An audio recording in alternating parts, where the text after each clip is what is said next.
L'IRM cardiaque a un intérêt dans l'évaluation de toute cardiomyopathie et bien évidemment particulièrement dans la cardiomyopathie hypertrophique.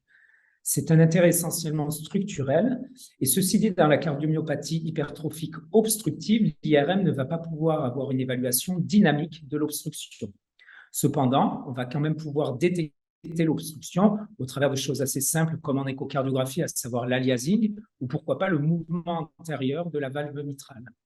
Son intérêt, il est essentiellement structurel, je le disais, avec une évaluation morphologique des parois et notamment de l'hypertrophie, du fait de l'excellent contraste spontané de l'IRM, mais également du fait de la capacité d'évaluation et d'étude de l'insertion, par exemple, des piliers, où on sait que dans la cardiomyopathie hypertrophique, on va pouvoir avoir des piliers qui vont avoir des insertions particulières, qui vont d'ailleurs participer au mécanisme d'obstruction. Cette IRM, elle va également pouvoir localiser le lieu de l'obstruction, puisqu'on peut avoir des obstructions typiquement sous-aortiques, mais également médio-ventriculaires.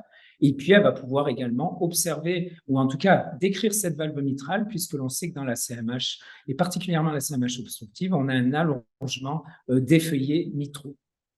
Alors, son intérêt, il va aussi être également dans l'évaluation du rehaussement tardif et la mesure du T1, c'est-à-dire la cartographie du T1, pour évaluer le risque rythmique qui vient compléter le risque rythmique induit par l'obstruction.